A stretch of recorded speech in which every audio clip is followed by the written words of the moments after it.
बिस्मिल्लाहिर्रहमानिर्रहीम, अस्सलाम वालेकुम, गुड मॉर्निंग, खुशामदीद 24/9 में मैं हूं आपके साथ सीमल हाशमी। अस्सलाम वालेकुम और मैं हूं अबूजर मुअज़्ज़म। आप सब गुड मॉर्निंग से गुड मॉर्निंग। उम्मीद करते हैं दिन आपका खैरियत से गुजरे और इसके साथ साथ जी आइंदा चंद दिन और आइंदा चंद महीने साल खैरियत से गुजरे। इसके लिए हुकूमती इकदाम क्या हैं ये सब इंतजार कर रहे हैं और उसके लिए जो आइंदा चंद दिनों में एक्सपेक्टेड एक बार फिर पेट्रोलियम मसनूआत में इजाफे की बात में मुझे पता था मैं नहीं बोलती, मैं I can not do this anymore. आप मुझे बता दें कहीं से कोई स्कूटी मिलती है, कोई मोटर बाइक मिलती है कि मैं तो साइकिल पे आना पड़ेगा आहिस्ता आहिस्ता, क्योंकि उसमें सिर्फ पेट्रोल नहीं लगता, क्योंकि वरना तो जो हालात थोड़ी ज्यादा हो जाएगी। हमें एक्सरसाइज की इतनी आदत नहीं है, बट आप यकीन जानिए कि पेट्रोल जिस तरह से जैसे जैसे महंगा हो रहा है, और मैं भी यही सोच रही थी आते हुए भी, और आपने आते साथ ही मुझे खबर सुना दी कि ऐसी एक्सपेक्टेड है कि यकम के बाद पेट्रोल बढ़ जाएगा।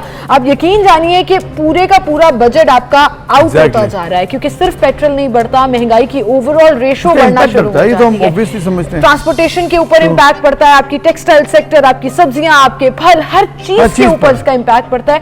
और गवर्नमेंट पहले ही बहुत ज्यादा परेशानी में भी है, मुश्किल में भी है, गवर्नमेंट का साथ बिजली की कीमतें भी बढ़ जाती हैं, लेकिन आवाम के लिए जीना बिल्कुल दोभर हो चुका है। और अगर इस दफा फिर कीमतें बढ़ी तो ऑब्वियसली परेशानी बढ़ जाएगी, क्योंकि इस दफा ये कहा जा रहा है कि 9 रुपए तक पेट्रोलियम मसनूआत में इजाफे की खबरें इसलिए हैं क्योंकि बैनुल-अक़वामी मार्केट में जो फी बैरल डॉलर है वो भी बढ़ चुका है। इसकी वजह से अब मामला क्या होते हैं, इसका इम्पैक्ट क्या हमारे अवाम पर डाला जाएगा या नहीं डाला जाएगा, इसको थोड़ा रोक लिया जाएगा 15 दिन के लिए, क्योंकि अभी जो पिछली दफा 15 अक्टूबर को हुआ था उसके इम्पैक्ट अभी तक पड़ रहे हैं, उसके आफ्टर शॉक्स आ रहे हैं, लोग अभी तक उसको डाइजेस्ट नहीं कर पा रहे हैं और लोग समझ रहे हैं कि ये बहुत ज्यादा बड़ा बोझ है जो कि उनकी इकॉनमी पर पड़ेगा। अब हुकूमत को इस बात का भी इदराक है, हुकूमत ने भी कहा कि हम लोग कुछ कर नहीं सकते हैं इस बारे में, क्योंकि इंटरनेशनल मार्केट में पेट्रोल बढ़ा है, लेकिन फिर भी इसको मैनेज करना चाहिए, क्योंकि इस वजह से मार्केट बहुत रिलेशनशिप आपके रुपए की वैल्यू के ऊपर भी होता है। आपका मुसलसल रुपया नीचे जा रहा है, आपके डॉलर की कीमत ऊपर, डॉलर फ्री फ्लोट कर रहा है और वो नजर आ रहा है हर रोज जो क्लोजिंग डे है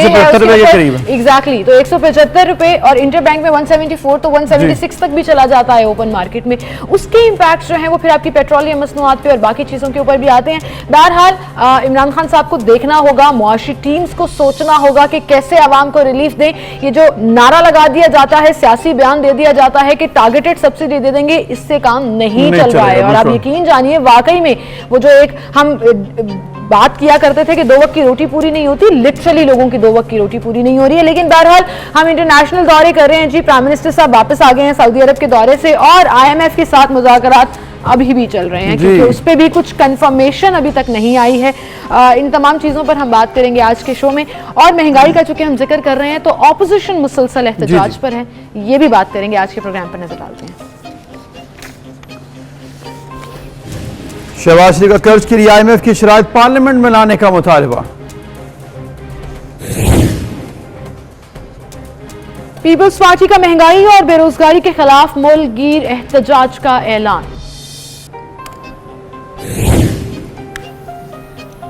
हुकूमत की कोरोना वैक्सीन दहलीज पे मुहिम शुरू। शाहीन भारत के बाद न्यूजीलैंड से बदला चुकाने को तैयार। सुप्रीम कोर्ट के हुक्म पर नेस्रा टावर को गिराने के लिए मुशावरत शुरू कर दी गई। सैयद जमीरुल हसन की जदीद इस्लामी खताती के मुकाबले में पहली पोजीशन। और बाहिम्मत नन्ही अरूज चना चाट का स्टॉल लगाकर घर चलाने लगी।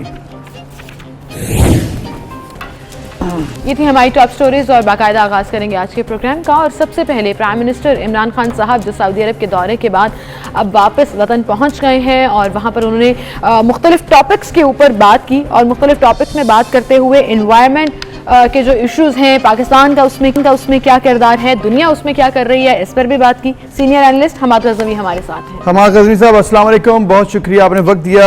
हमाद साहब, इमरान खान साहब दौरे सऊदी अरब से अब वापस आ चुके हैं, माहौलियात के ऊपर बात की, उन्होंने कश्मीर के हवाले से बात की, पाकिस्तान इंडिया के बात भी की और फिर ऑब्वियसली सऊदी अरब और पाकिस्तान के ताल्लुकात पर भी बात की। ओवरऑल आपने कैसा देखा इस दौरे को?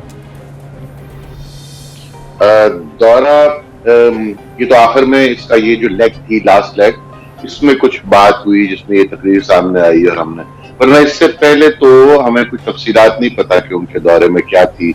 वो कोई जाती मसरूफियत भी सुना उनकी थी वहां पर, कुछ मुलाकातें भी उनकी हुई, लेकिन आखिरी दिन फिर ये आखिरी 1.5 दिन जो था, इसमें उन्होंने ये गुफ्तगू भी की और इन्वेस्टर वो कॉन्फ्रेंस से भी गुफ्तगू की। पैगाम जो वो देते हैं जब वो इन इलाकों में जाते हैं, गल्फ के इलाकों में या दूसरे भी जगहों पर, वो इन्वेस्टमेंट की बात करते हैं। वो उन्होंने बुनियादी तौर पर बात की, वहां पे हमारी बहुत बड़ी कम्युनिटी है, उन्होंने पाकिस्तानियों से भी ये गुफ्तगू की और वहां के जो सऊदीज हैं उनसे भी ये गुफ्तगू की और उनको इंसेंटिव्स भी दिए और बात यानी दावत दी कि वो यहाँ पर पाकिस्तान में आके इन्वेस्टमेंट करें। अच्छी गुफ्तगू की सारी उन्होंने। वर्ल्ड कप का हवाला देना वो नहीं भूले, क्योंकि बड़े अरसे बाद एक ऐसी चीज पाकिस्तान में हुई है जिससे हम जरा से आप कह लीजिए डिस्ट्रैक्ट हो जाते हैं और खुश हो जाते हैं 2 दिन के लिए। तो आज भी हमारा एक मैच है, हम अल्लाह करे खुश हो जाएं तो जरा 2 दिन और अच्छे गुजर जाएंगे, वरना ये जो बाकी सारी गुफ्तगू हो रही है ना, ये तो तकलीफ है। बिल्कुल तकलीफ है। यानी आपने इन्वेस्टमेंट की बात की, वहां से इन्वेस्टमेंट इंशाल्लाह हम तवक्को रखते हैं, लेकिन आप पहले मारूजी हकाइक का जायजा ले लीजिए। पाकिस्तान से कैपिटल फ्लाई कर रहा है, हमारे यहाँ पर इंटरनल लोग जो हैं वो इन्वेस्टमेंट से घबरा रहे हैं। अब ऐसी सूरत हाल में आप अगर दावत दे रहे हैं लोगों को, तो हम दुआ ही कर सकते हैं इस सिलसिले में। दूसरी बात जो कीमतों के हवाले से आपने की, वो उस पर बात करें या आप कुछ भी कहना चाह रहे थे? आप करिए बात, आप करिए जो आप कह रहे हैं और वो बात ठीक है जी। तो कीमतों के हवाले से आवाज में जो आपने बात की, वो ब्यूरो ऑफ स्टैटिस्टिक्स जो आज फिगर, आप अगर उनको देखिए तो यानी उस पर तनकीद की जा रही है और उस पर पूरी तरह एतबार नहीं किया जा रहा कि ये आपने पुरानी कीमतें और मौजूदा कीमतों सीधी क्यों नहीं लिखी हुई, और आपने परसेंटेजेस में जो इजाफा लिखा हुआ है उससे जरा आपने पर्दापोशी की हुई है जो असल हालात है। लेकिन उस ब्यूरो ऑफ स्टैटिस्टिक्स के मुताबिक, उनके अपने फिगर्स के मुताबिक, पाकिस्तान में पिछले 3 साल में 50 यानी डबल ये प्राइसेस हुई हैं। ट्रू, डबल हो गई है प्राइसेस। बिल्कुल। तो आप अब ये चीजें जो हम गिनते रहते हैं ना, और ये जो हम पर इम्पैक्ट आता है, वो ऐसे जैसे हल्का हल्का सा हर रोज जैसे आप छोटी छोटी जर्ब लगाते रहते हैं, तो वो हो रहा है 1 रुपए ये बढ़ गया, 2 रुपए वो बढ़ गया, 1.5 रुपए। वो फाइनली फिर हुआ ये है कि आपकी खाने पीने की अशिया की कीमतें डबल हो गई है। बाकी आप इसे अंदाजा लगा लीजिए। और खित्ते में भी सबसे ज्यादा है हमाद साहब, खित्ते में भी सबसे ज्यादा है। बांग्लादेश, भारत से ज्यादा इन्फ्लेशन पाकिस्तान में है। पाकिस्तान में इन्फ्लेशन ज्यादा है और दूसरी बात यह है कि हमारी जो परचेस पावर है वो बहुत कमजोर है। बिल्कुल ठीक। खित्ते में सबसे ज्यादा परचेस पावर कमजोर है और आपको ये कीमतें सबसे ज्यादा है। लेकिन ये जिंदगी जो है ये जरा मुश्किल है। वो जैसे मैंने कहा, बस क्रिकेट की तो खबर दे दें, बस समझ जाए। वही खुशी है, वरना तो हमें उम्मीद कहीं पर नजर नहीं आती। लेकिन हमाद साहब, ऑपोजिशन मुसलसल प्रोटेस्ट कर रही है। कल शहबाज शरीफ साहब ने भी कहा, महंगाई के हवाले से भी कहा, फिर उन्होंने ये कहा कि बैनुल-अक़वामी मालियाती फंड यानी कि जो IMF है उसकी शराइत भी पार्लियामेंट में लेकर आए, अगर उसकी वजह से महंगाई हो रही है। बिलावल भुट्टो भी कह रहे हैं कि मुल्क गिर एहतजाज करेंगे। आपको लगता है एहतजाज से कुछ फर्क पड़ रहा है जो इतने दिनों से ये लोग कर रहे हैं, या गवर्नमेंट रीथिंक कर रही है अपनी पॉलिसी को? मेरा ख्याल है आवाम की ताकत से तो हर चीज पे असर डाला जा सकता है। ये पॉलिटिकल जो गवर्नमेंट्स होती हैं, इनको बहरहाल चाहे कुछ भी हो, कोई सेम पेज हो या ना हो, इन्हें इलेक्शंस लड़ने होते हैं। और इलेक्शंस जो हैं वो उसमें आप छोटी मोटी कोई चाबी तो कर सकते हैं, लेकिन ये नहीं हो सकता कि आप एक टोटली अनपॉपुलर आदमी को की पार्टी को इलेक्शन में जितवाया जा सकता है। इस बात का इदराक सियासतदानों को हर हाल में रहता है। तो अब आप ये जो बात कर रहे हैं ना कि पीपल्स पार्टी और मुस्लिम लीग ये कोशिश कर रहे हैं, ये तो आप देखिए कि ये सिर्फ मोबिलाइज करने की बात है। लोग तो यानी भरे बैठे। बिल्कुल, ये जो सूरत हाल है, इनको लगता है अगर इनको जरा सी ये उम्मीद हो जाए कि हमारे सड़कों पर निकलने से हालात बदल सकते हैं या ये सारी चीजें, इस पर तवज्जो तो आ सकती है। लेकिन एजेंडे पर तो आए कि लेकिन जो इशू है इसमें तो कोई दो राय है नहीं कि अवाम परेशान है महंगाई की वजह से। गवर्नमेंट 20 पर अब तो नजर आती है कि वो कुछ ना कुछ इकदाम करना चाहती है, लेकिन दूसरी तरफ अपोजिशन जो है वो भी फोकस अब नजर आ रही है काफी अरसे बाद। आपको जो देख रहे हैं ओवरऑल पीपल्स पार्टी के एहतजाज के प्लान, जलसों के प्लान, दूसरी तरफ PDM शहबाज शरीफ साहब का रोल, मरियम साहबा का रोल, इसमें आपको क्या लग रहा है कितनी देर तक ये जारी रहेगा? ऐसे ही अगर रहा इम्पैक्ट तो इससे कुछ फर्क पड़ सकता है? जी, पहले तो आप ये देखिए ना कि ऑपोजिशन में की टाइमिंग जो है, यानी महंगाई तो बढ़ रही है, हुकूमत के पहले साल के बाद से आप आहिस्ता आहिस्ता देख रहे हैं कि ये बढ़ती चली गई। लेकिन आप ये भी तो देखिए कि ऑपोजिशन के हालात क्या थे। अभी 3 दिन पहले तो खुर्शीद शाह साहब को रिलीज किया गया है जेल से। ये अभी शहबाज शरीफ साहब भी 3 महीने पहले तक आप देख रहे थे, सुबह शाम आते जाते थे, कभी नैब जा रहे हैं, कभी FIA जा रहे हैं। तो सारी ऑपोजिशन को इस हाल में रखा गया कि इस चीज को इश्यू नहीं बनाया जा सका, और इस दौरान मुसलसल कीमतें बढ़ती नहीं। तो अभी जो टाइमिंग है ये एक नेचुरल टाइमिंग है। 3 साल की मुद्दत के बाद हुकूमत की जो जिप होती है, शू जैसे कहते हैं, वो निकल जाती है, और उसके बाद अब जरा ऑपोजिशन वो इस पोजीशन में अपने आप को महसूस कर रही है कि वो पॉलिटिकल एक्टिविटी भी कर सके। इससे पहले तो वो लीगल एक्टिविटीज में ही मसरूफ रहे हैं। तो अब ये जो अवाम को आप देखिए, इनको मैं ये समझता हूं कि पाकिस्तान में महंगाई के हवाले से आज तक कोई बहुत बहुत बड़ी तहरीक नहीं चल सकी। सही कह रहे हैं। यानी लोग अपने खफगी का इजहार करते हैं, गुस्से का इजहार करते हैं। वो आप मशहूर बात आप सुनते हैं ना कि चीनी थोड़ी सी महंगी हो गई थी तो यूब खान के खिलाफ वो नाराबाजी शुरू हो गई सड़कों पर। ये भी एक सादगी की बात है। ये चीजें जो हैं ये एक बनी हुई सूरत हाल को आग लगाती हैं सर। यानी ये सूरत हाल इसमें बनी हुई है। अब कोई भी वाकया जो है तो वो आप ये समझिए कि इसको तीली दिखा सकता है और ये भड़क उठेगा, क्योंकि लोगों की जिंदगी जो है वो इंतहाई दुश्वार हो चुकी है। लेकिन इन एहतजाजों का या इन जलसों का उस तरह से इम्पैक्ट नहीं पड़ पा रहा। ऐसा लग रहा है कि लोगों को अब एहतजाज में भी कुछ नजर नहीं आ रहा, और वो कह रहे हैं कि हम बजाय इसके कि वहां जाएं अपनी 2 वक्त की रोटी ही पूरी कर लें, चाहे किसी तरह से भी करें। मतलब लोग इस कदर अपने उस पूरे सर्कल के अंदर खुद चुके हैं। तो इसका मतलब है ऑपोजिशन अपनी प्री इलेक्शन प्लानिंग के तहत ये पूरी कॉल देकर एक सियासी एजेंडा जागे हुए है। वहां पर हुकूमत जो है वो अपने तौर पर पॉलिसीज बनाए हुए है। बीच में जो आवाम के लिए सोचना है या डिसीजंस लेने हैं वो तो दोनों साइड से नजर नहीं आ रहा हमारे साथ। ऑपोजिशन को तो हम अब क्या कहें कि मैंने जैसे भी बताया कि वो किन मामलात में उलझे रहे हैं अब तक। लेकिन बहरहाल मैं ये नहीं कहूंगा कि इस पे एहतजाज नहीं करना चाहिए। ये बात बहरहाल मैं नहीं कहूंगा, ये एहतजाज भी करना चाहिए और उसके मुख्तलिफ तरीके हैं, और वो मुसलसल इस हुकूमत को इस तरफ तवज्जो दिलवानी चाहिए कि ये एक अहम मसला है, ये लोगों की जिंदगियों का मसला है। इससे बहुत सी खराबियां मुआशरे में पैदा हो रही हैं, इससे जराइम बढ़ते हैं, इससे एक हौसला शिकनी हो रही है आम आदमी की, जिंदा रहना दूभर होता जा रहा है, उसके बहुत से नेगेटिव इम्पैक्ट्स आते हैं सोसाइटी के ऊपर। तो ये कहना कि ये सियासी चीज है, सियासी तो है लोगों को, लेकिन इसका आवाम के तौर पर अगर हम गौर करें तो हम समझते हैं कि क्या ऑपोजिशन के पास हल है? क्या ऑपोजिशन के पास हल है इस चीज का? देखिए, मिस गवर्नेंस जो है, बैड गवर्नेंस जो है, उसका तो हल हर वक्त होता है, यानी गुड गवर्नेंस। आपने देखा है कि हमने बहुत से फेजेस ऐसे भी देखे हैं कि आप कंपेयर करते हैं सियासत। आप ये तो नहीं होता कि आप किसी आइडियल की तलाश में चल पड़े तो वो आपको मिले ना मिले और नहीं मिलता, कोशिश तो जारी रहनी चाहिए। आप चीजों को कंपेयर करते हैं, आप 2 पार्टीज को भी, 2 लीडर्स को भी और 2 दौरे हुकूमत को भी कंपेयर करते हैं, और आप उस पर बिल्कुल सीधी सीधी चीजें होती हैं, आप एक नतीजे पर पहुंच सकते हैं कि हुकूमत करने का बहरहाल इससे बेहतर अंदाज भी मौजूद है जिस तरह की हुकूमत, और उसके लिए कोशिश करनी चाहिए। और फिर क्योंकि अभी तक तो कोई तब्दीली नजर नहीं आई है, कुछ बेहतरी नजर नहीं आई है, लेकिन एक जानिब तब्दीली आने वाली है जी, वो है जी बलोचिस्तान के वज़ीर आला। अब वो नए नामजद होंगे और ऑब्वियसली नाम सामने आना भी शुरू हो चुके हैं। हमाद साहब 2002 से 2007 तक मैं पढ़ रहा था, जाम मोहम्मद यूसुफ जो कि बलूचिस्तान के वज़ीर आला थे, 16 मुंतखब वज़ीर आला में वो वाहिद रहे हैं बलूचिस्तान में जिन्होंने अपना टेन्योर मुकम्मल किया है। यानी कि बलूचिस्तान की तारीख रही है, एक बार फिर वही दोहराई गई है। अब इसके इम्पैक्ट क्या होंगे? बलूचिस्तान की सियासत जो है वो आप जरा मुख्तलिफ है।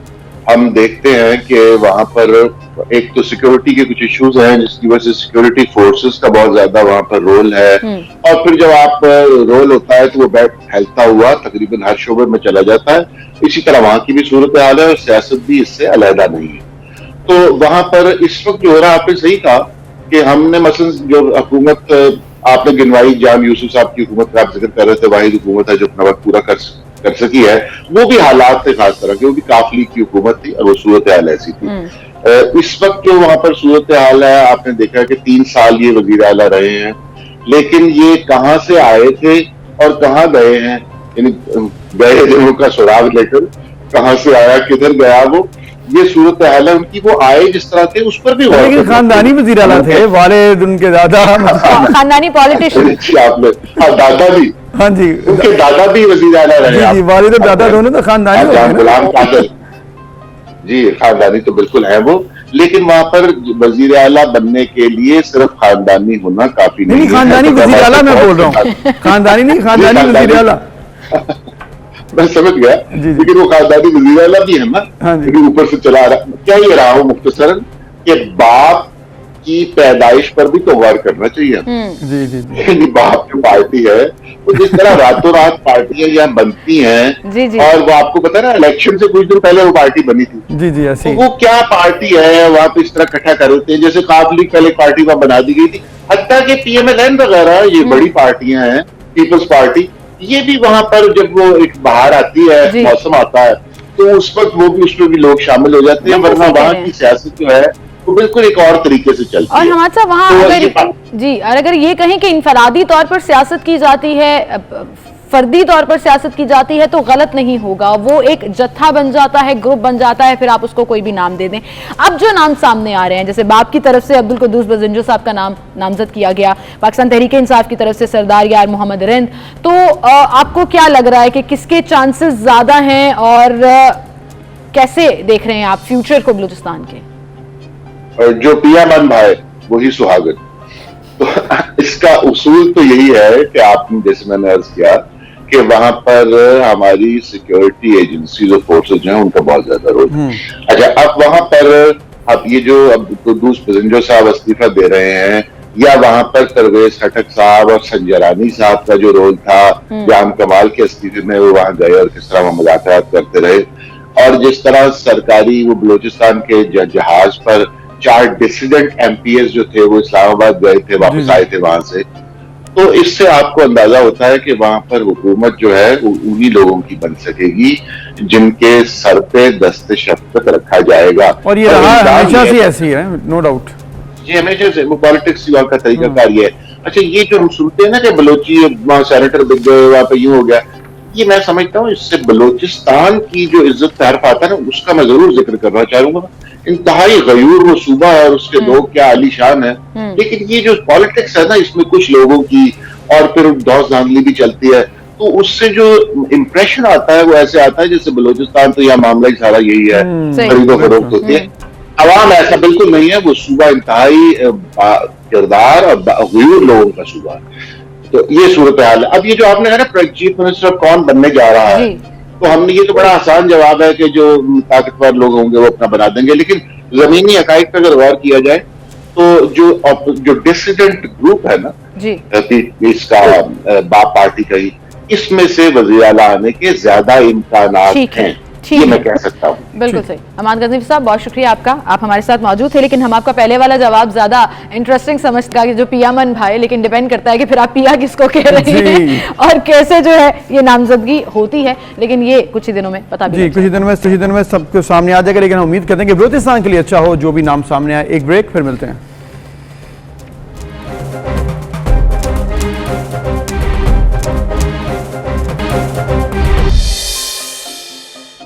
Welcome back viewers. बात करेंगे T20 वर्ल्ड कप की, पाकिस्तान के अहम मैचेस जहां पर भारत से पाकिस्तान ने जीता और आज न्यूजीलैंड के साथ मैच है। लेकिन जैसे ही भारत ने मैच जीता है जहां पर पाकिस्तान में तो खुशियां मनाई जा रही हैं, बहुत खुशियां तमाम पाकिस्तानी पूरी दुनिया में, लेकिन भारत में सफ़ेद मातम बिछा और उसका मुजाहरा जो किया गया, जो इजहार किया गया, वो बड़ा अफसोसनाक है। बिल्कुल, और भारत हमेशा से ही, आपको याद होगा चैंपियंस ट्रॉफी के बाद भी ऐसी खबरें आ रही थी कि किस तरह से जो भारत का सेकुलर चेहरा है वो दुनिया के सामने आ जाता है कि बराए नाम वो वहां पर लिबरलिज्म की बात करते हैं, लेकिन वहीं पर मुसलमानों के लिए जिंदगी किस कदर तंग है। और एक मैच और क्रिकेट मैच के ऊपर बेस करके आपने वहां पर जो हरकत की, जो फुटेजेस वहां से सामने आ रही हैं, इंतहाई अफसोसनाक है।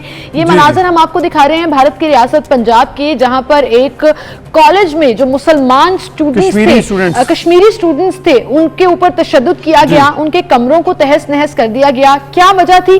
सिर्फ गुस्सा निकाला गया कि पाकिस्तान मैच क्यों जीत गया। यानी कि ये मालूम है इनको कि कश्मीर और कश्मीर में रहने वाले जो लोग हैं, जो मुसलमान हैं, जो वहां पर आबादी है, वो पाकिस्तान के साथ है और इन्होंने उनको दबाया हुआ है। इस बात से ये वाजे होता है और पूरी दुनिया में ये छुपाने की कोशिश करते हैं। फिर ये भी चीज वाजे कि जिस तरह से प्लेयर्स के साथ इस वक्त रवैया रखा जाए, यानी कि रोहित शर्मा जो कि इनके टॉप बैट्समैन है, एक मैच में अगर उन्होंने कारकर्दगी नहीं दिखाई तो उनके खिलाफ वो कह रहे हैं इनको टीम से बाहर निकाल दो। मोहम्मद शामी जो कि एक मुसलमान प्लेयर हैं, उनके बारे में कहा जा रहा है कि वो गद्दार हैं, उन्हें टीम से बाहर निकालो। ये वही मोहम्मद शामी हैं जिन्होंने बहुत से यादगार मैचेस भारत को जिता कर दिए हैं, लेकिन भारत के जो लोग हैं वो इतने गैर जिम्मेदार हैं इस बारे में कि अगर एक मैच पाकिस्तान से हारा है तो उनका रवैया बड़ा मुहज़्ज़ब लफ्ज़ बोल दिया आपने, गैर जिम्मेदार। मैं तो कहूंगी मुनाफिक हैं और खुद गर्ज हैं कि अपने ही प्लेयर्स के खिलाफ खड़े हो गए। मोहम्मद शामी का आप इंस्टाग्राम अकाउंट जाकर देखिए, ट्विटर अकाउंट जाकर देखिए, गालियों से भरा हुआ है। लोग बाज नहीं आ रहे हैं और गद्दार पाकिस्तान का जासूस भी करार दे रहे हैं, यहां तक जो है वो बात चली गई है। लेकिन बहरहाल वहां के जो सीनियर प्लेयर्स हैं, सचिन तेंदुलकर समेत, इरफान पठान समेत, वो सब लोग इसको सपोर्ट कर रहे हैं कि इसको गेम के तौर पर लेना चाहिए। स्पोर्ट्स एनालिस्ट फवाद मुस्तफा ने हमें ज्वाइन किया है। Fawad, welcome to the show. और ये आफ्टर शॉक्स जो हैं वो भारत निकल नहीं पा रहा है और पाकिस्तान और जीत की खुशी से बाहर नहीं निकल पा रहा, लेकिन वहां पर रिएक्शन इतना स्वेर हो गया कि ह्यूमैनिटी को, इंसानियत को, तमाम चीजों को बालाए ताक रख दिया गया है। देखिए, जिस किस्म की हाइप दी गई थी और जिस तरह से मीडिया ने वहां एक रोल प्ले किया, लोगों के जज्बात जो थे उनको इस तरह से उभारा, और इस तरह से आप जब करते हैं तो ये रिएक्शन आता है।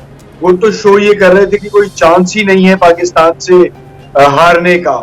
सो इस तरह से जब आप करते हैं और तो उसके यही नुकसान होते हैं। वहां पे जो अमूमी तौर पे जो हालात हैं इंडिया में, जिस तरह से हो रहा है, वो बहुत ही गलत हुआ। ये स्पोर्ट्स में आप कतई तौर पे इस तरफ नहीं जाते कि आप प्लेयर पे को निशाना बनाए, लेकिन अनफॉर्चुनेटली हमारे यहाँ होता ही है कि खेल पे जब आप उसे नहीं, लेकिन फवाद जंग बना ली, कोई बात नहीं। आपने मैच पाकिस्तान भारत का हुआ, हमने कोशिश की, सब दोनों टीमें करती हैं, लेकिन पाकिस्तान में कभी ऐसा नहीं हुआ कि हम किसी प्लेयर को गद्दार कह दें, किसी प्लेयर के बारे में ऐसी बातें करें। वहां पर तो इनफरादी तौर पे आप प्लेयर्स पर अटैक शुरू कर दिया, उनके मजहब को लेकर उन पर टारगेट शुरू कर दिया, उनकी किसी कहां से वो ताल्लुक रखते हैं उस बात पर उनके ऊपर टारगेट करना शुरू कर दिया, और इस हद तक कर दिया कि तशद्दुद पर उतर आए हैं वहां पर। आप ये देखें ना, इस तरह से पाकिस्तान में हमने एक भी मिसाल कभी नहीं देखी।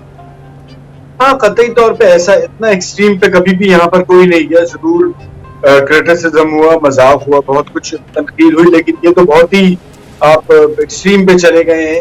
और एक वो प्लेयर जो आपको जिताता भी रहा है, शामी, एक मैच कोई खराब और सिर्फ उनकी वजह से नहीं हारे, आपकी टीम की परफॉर्मेंस नहीं थी, इस वजह से हारे। पाकिस्तान बहुत अच्छा खेला, लेकिन जो कुछ वो जिताते आए माजी में वो सारा कुछ है। और मेरे ख्याल से ये एक ऐसी चीज है, लेकिन अच्छी बात ये है कि उसका वहां के जितने भी फॉर्मर क्रिकेटर्स हैं वो शामी की सपोर्ट में निकल आए, वो एक अच्छी चीज है। लेकिन अमूमी तौर पे जो हालात हैं वो बताते हैं कि किस तरह की लोगों में सोच है जो ये सामने हो रहा है। फवाद, आई थिंक ये मैच्योरिटी की बात है, अब ये जो है वो समझदारी की बात है। अब ऐसे जाहिलों से आप क्या एक्सपेक्ट करेंगे? जो इंडिया में हो रहा है वो जहालत है और कुछ नहीं है, ये वाज़ेह हो जाना चाहिए। और वहाँ के जो कुछ पढ़े लिखे लोग हैं इस चीज़ को एडमिट भी कर रहे हैं। इनफैक्ट ये अच्छी चीज़ थी कि उनके बहुत से टीवी चैनल्स में मैच हारने के बाद वो एक्चुअली खुद कन्फेस कर रहे थे कि हमें मुंह की खाना पड़ी। हरभजन सिंह जो है वो अपने शो में बाकायदा कैमरा उनके ऊपर फोकस था, एंड ही सेड कि हमने इतनी बड़ी बड़ी बातें की थी, हमें मुंह की खाना पड़ी, तो ये होना ही था हमारे लिए। और पाकिस्तान की टीम की तारीफ भी हो रही थी। आज जो है वो एक दूसरा बड़ा मार्का होने जा रहा है, और वो जिसे कहते हैं ना कि एक तो हमारा हरीफ है ही इंडिया, और उसकी टीम के साथ तो मैच बड़े इंटरेस्टिंग होते थे, लेकिन न्यूजीलैंड के साथ भी वही हाइप है। उसी तरह से हम जरा वो जिसे कहते हैं ना चौकन्ना भी हुए हैं कि ये मैच भी हमने जीतना है। क्या चांसेस हैं? देखिए, ऑब्वियसली आपने इतना बड़ा मैच जीता है और आप फेवरेट हो गए हैं। देखिए, टॉस हमने देखा है एक बहुत वाइटल रोल प्ले कर रहा है। ड्यू फैक्टर जो है वो नजर आना शुरू हो गए टूर्नामेंट के स्टार्ट से ही। सो अब ये टॉस हम जीतते हैं, वो कितना इंपॉर्टेंट है कि अगर अब टॉस हम नहीं जीतते और हमें पहले बारी करनी है तो हम कितना एक टोटल करते हैं। शारजाह में मैच है, ग्राउंड छोटा है, तो इस ग्राउंड में कम से कम 170-80 तो हमें करना होगा, और फिर रिस्ट्रिक्ट भी करना होगा। लेकिन मेरे ख्याल से पाकिस्तान की बॉलिंग ऐसी है कि वो थ्रोइंग की कंडीशन में तंग करेगी। बेहतरीन हमारी फास्ट बॉलिंग है, उसके साथ साथ स्पिनर्स जो हैं वो भी आइडियल है, और जो हमने देखा कि इंडिया जैसी बैटिंग जो है उसको हमने परेशान किया। सो बड़ी अच्छी फॉर्म में है। और कल मैं बाबर की पूरी मैंने स्पीच जो थी आफ्टर द मैच वो सुनी थी, तो उस पर भी उन्होंने यही बात की थी कि जी हमने ये भूल जाना है आज के मैच के बाद, है और हम जो माजी में करते आए। फवाद कहते तो प्लेयर ऐसे ही हैं कि हमने भूलना है और उसमें से निकल कर अगले मैच के अंदर जाना है, लेकिन ऑब्वियसली उसकी एक आपके दिमाग में होता तो है ना कि आप एक बड़ा मैच जीत के आए हैं। लेकिन अब न्यूजीलैंड के साथ जब मैच होगा तो ऑब्वियसली जो रिसेंट हुआ, न्यूजीलैंड ने पाकिस्तान के साथ जो किया, दौरा मंसूब कर दिया उस दिन जब मैच था, और उसकी वजह से बहुत ज़्यादा हाइप भी क्रिएट हो गई। इस चीज़ को भी बड़ा लिया जा रहा है कि जी हम बदला लेंगे और हिसाब चुकताने का वक्त आ चुका है। ये जो बातें की जा रही है कि आपको लग रहा है गुस्सा निकालने की बात की जा रही है, आपको लग रहा है इसका इम्पैक्ट थोड़ा सा फील्ड पे भी नजर आएगा? नहीं, देखिए जी, क्रिकेटर्स जो होते हैं ना वो इस तरह से नहीं सोच रहे होते। हम यहाँ पर जरूर बात करते हैं बदला लेंगे और जो कुछ भी हुआ है, हाँ जीतने जरूर जा रहे होते हैं। आप अभी इंडिया भी देखें, आप शुरू से देखें पाकिस्तान की बॉडी लैंग्वेज, पाकिस्तान जिस तरह से खेल रहा था, ये टारगेट था, हमने मैच जीतना है। उसे आप जिस तरह भी हम लोग समझे, हम पेश करें जो जीत को, लेकिन जो टीम होती है या जो खिलाड़ी होते हैं उनका एक ही मकसद होता है कि चाहे वो अगर वो आ जाते और खेल लेते तो इसका मतलब हम जीत के लिए नहीं जाते। हम ये सारा डेवलपमेंट होता है कि वो नहीं आए, लेकिन हम ओवरऑल क्रिकेटर्स का यही सोच होती है कि जी हमने जीतना है और वो बदला और वो जंग। फवाद, इसका मतलब है कि ये सेंटिमेंटल और इमोशनल इंपॉर्टेंट मैच है, अदरवाइज ये वर्ल्ड कप का एक मैच ही है जिसमें प्लेयर्स ने जीतने जाना है। लेकिन मैं एक चीज क्लियर कर दूं और बता दूं जिससे आप सब अग्री करेंगे, मैच का रिजल्ट जो भी हो, पाकिस्तान जीते या हारे, मैं ये नहीं कहने लगी कि मुझे उससे प्यार है, मैं ये कहने लगी हूं कि मीम्स का एक तूफान जो है वो सोशल मीडिया पर आपको जरूर नजर आएगा और लोग इस मोमेंट को बड़ा इंजॉय करते हैं, वो चाहे प्रो साइड पर हो या नेगेटिव साइड पर हो। लेकिन वहीं पर कुछ मिस्टेक्स हुई भी, इस बड़े मैच को जीतने के बाद भी कुछ ना कुछ टेक्निकली प्रॉब्लम्स हुई जो बॉलिंग साइड पर आई, कुछ ओवर्स हमें बहुत भारी पड़े कुछ बॉलर्स के। तो आपको लग रहा है कि चेंजेस करने की जरूरत है या सेम पैटर्न को ही अप्लाई करने की जरूरत है आज बॉलिंग साइड पर?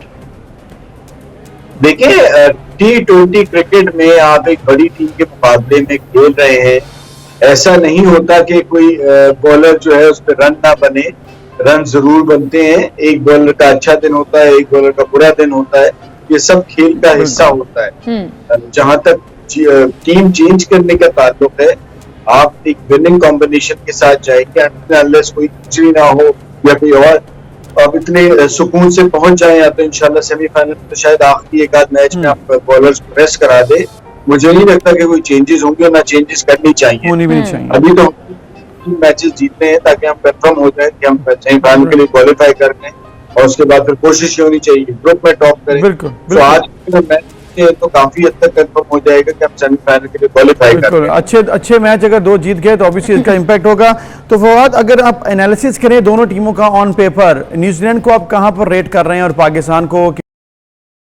प्लेयर्स भी हैं और कुछ ऑलराउंडर्स भी ऐसे हैं जो कि मैच को बदल सकते हैं। देखिए, न्यूजीलैंड जो है ना बड़ी एक अच्छी टीम है और वो उस किस्म की टीम है कि जिसमें बहुत बड़े बड़े अगर आप नाम लें तो वो नहीं आपको नजर आता, लेकिन एज अ टीम वो बहुत अच्छा खेलते हैं। हमने ICC वर्ल्ड कप में भी देखा, और जब भी वर्ल्ड कप में वो जाते हैं वो सरप्राइज देते, सो कतई तौर पे आप उनको एक आसान हरीफ नहीं कह सकते। सो ये बराबर का मैच है और इसमें हमें उतना ही अच्छा खेलना होगा जितना हमने पहले खेला है। सो इसमें आप कोई गलती की गुंजाइश यहाँ भी नहीं है। सही। और अगर हम जीत जाते हैं और हम तो बहुत ही अच्छा हो जाता है, बिकॉज मुझे लगता है इस टूर्नामेंट में टॉस एक बहुत इंपॉर्टेंट रोल प्ले करेगा हर मैच में। सही, टॉस एक बड़ा इंपॉर्टेंट रोल प्ले करेगा, ये बात आपकी बिल्कुल ठीक है। फवाद, बहुत शुक्रिया आपका, आप हमारे साथ मौजूद थे। और ये देखा भी गया है अब तक के जितने मैचेस हुए, फर्स्ट बैटिंग टीम है वो हार जाती है क्योंकि वो उतना स्कोर नहीं बना सकती। शाम के टाइम ड्यू भी होती है, ड्यू फैक्टर की वजह से ये मामला देखने में आ रहा है, शाम में ऑस की वजह से। लेकिन तो फिर हम ये दुआ मांगे कि हम टॉस जीत जाएं और फिर दुआ मांगे कि पाकिस्तान टीम जीत जाए। टॉस बड़ा इंपॉर्टेंट फैक्टर प्ले करता है, लेकिन हम उम्मीद करते हैं कि एनी पाकिस्तानी मैच जीते। एक ब्रेक, फिर मिलते हैं।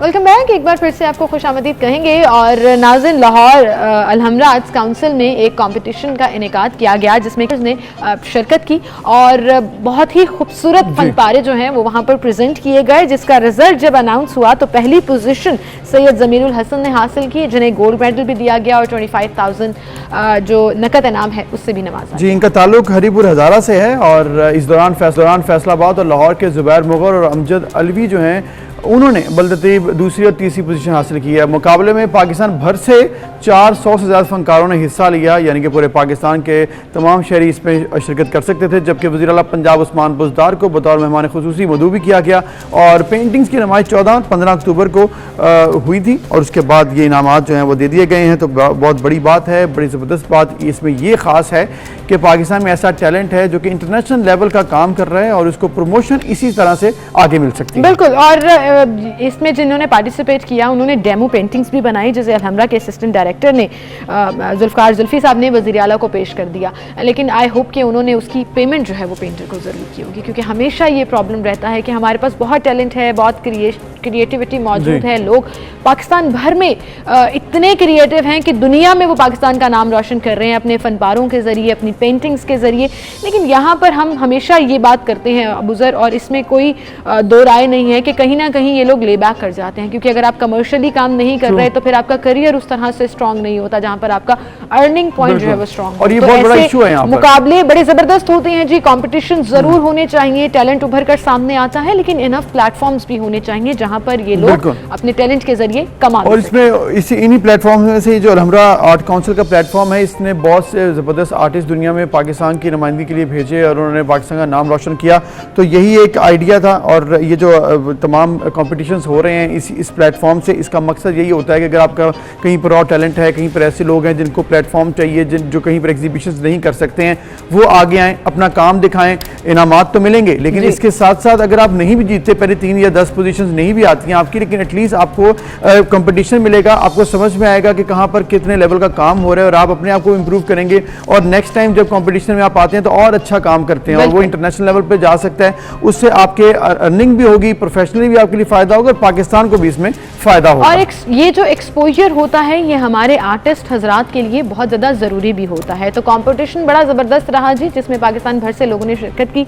आप मनाजिर भी देख सकते हैं। कैलीग्राफी तो वैसे ही एक फॉर्म ऑफ आर्ट जो पाकिस्तान का दुनिया भर में बहुत ज़्यादा मशहूर भी है।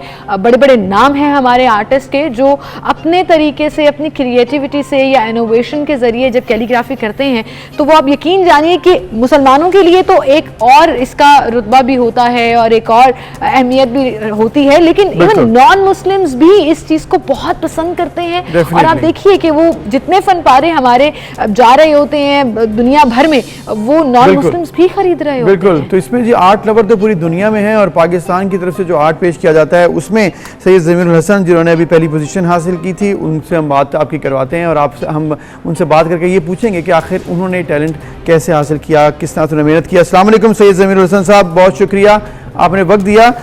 सैयद ज़मीर, ये बताइएगा पहले तो सबसे पहले बहुत मुबारक हो कि आपको पहली पोजीशन हासिल आपने की है, कैसी फीलिंग है आपकी?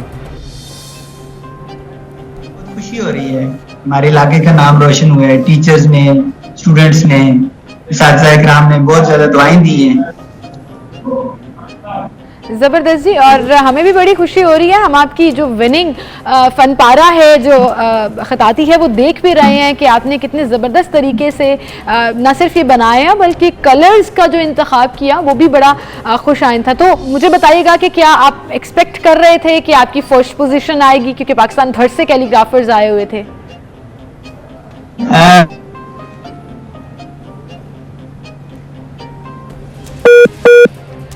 कनेक्टिविटी प्रॉब्लम कुछ, लेकिन ज़मीन डेफिनेटली बहुत खुश भी हैं और वाकई एक टैलेंटेड शख्स और जिन्होंने पाकिस्तान भर में 25,000 रुपये का नकद इनाम हासिल किया। और ये सिर्फ 25,000 रुपये रकम शायद लोगों को कम लग रही है, लेकिन ये इतने ज़्यादा अप्रिसिएशन है बहुत बड़ी। ज़मीर, आप जिस तरह से बता रहे थे कि आपने बहुत खुशी की बात है आपने ये हासिल की है, थोड़ा अपने सफ़र के बारे में बताइएगा, कहाँ से आपने ये जो ये हुनर है सीखा है, क्या खुद ही किया है, कोई उस्ताद थे आपके, और क्या सफ़र था आपका ये? सर, इस तरह के रिपोर्ट से हमारे इस्लामी खताती के बहुत हमारे टीचर हैं मोहम्मद इलाही बख्शूती सर जी, जिनका कौमी असम्बली के बाहर कलमा शरीफ भी लिखा हुआ है, स्टेनलेस स्टील का, दुनिया का बहुत बड़े से बड़ा कलमा उनका लिखा हुआ है। वो चूंकि हमारे इलाके की जीनत है, उनकी वजह से हमारे इलाके का नाम है, तो उनसे इंस्पायरेशन माशाल्लाह बहुत ज्यादा थी। तो उन्हें देख के तो बहुत ज्यादा खताती की तरफ रुझान चला गया। इब्तदाई 8 से 10 साल जो थे मेरे, वो मुसव्वरी से ताल्लुक रखते थे। मुसव्वरी यानी मंजर कशी और पोर्ट्रेट बनाना, जी जी मनाजर कुदरत वाला।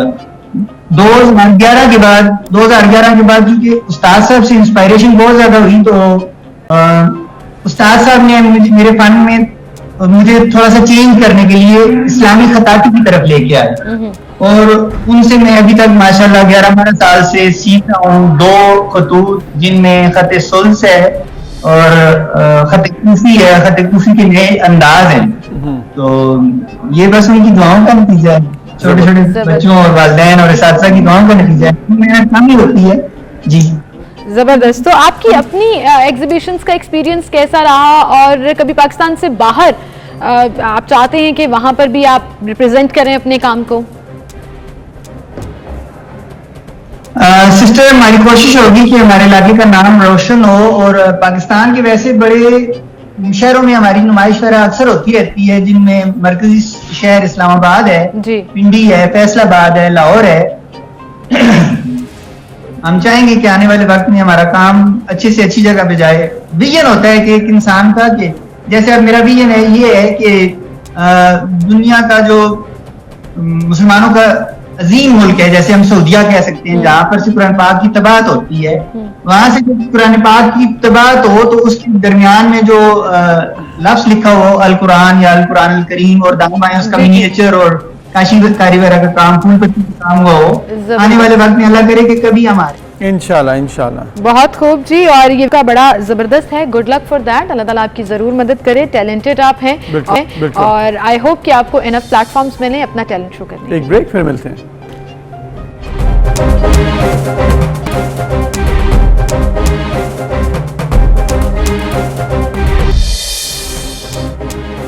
Welcome back. एक बार फिर से आपको खुशामदीद कहेंगे। नाज़रीन, हम अक्सर एक ऐसा स्पेशल सेगमेंट जरूर करते हैं, लोगों से आपकी मुलाकात कराते हैं जो जिंदगी के लिए इंस्पिरेशन लेकर चलते हैं, ना सिर्फ अपने लिए बल्कि दूसरों के लिए भी। छोटी छोटी उम्र में वो सिर्फ कमाना चाहते हैं, खुद मुख्तार होना चाहते हैं, बजाय इसके कि किसी और के ऊपर डिपेंड करें। और ऐसे लोग यकीन जानिए बहुत आगे भी जाते हैं, और अल्लाह ताला उनकी मदद भी करते हैं, इसमें कोई शक नहीं है। तो कभी हम यहाँ पर स्टूडियो में लवाते हैं आपको, और कभी हम वहाँ पर जाकर उनसे आपकी मुलाकात करवाते हैं। तो हमारी एक मुलाकात हुई, एक बाहिम्मत नन्ही बच्ची है उरूज, जो कि लाहौर जोहर टाउन के एरिया में चना चाट का स्टॉल लगाती है, अपनी फैमिली की मदद करती है।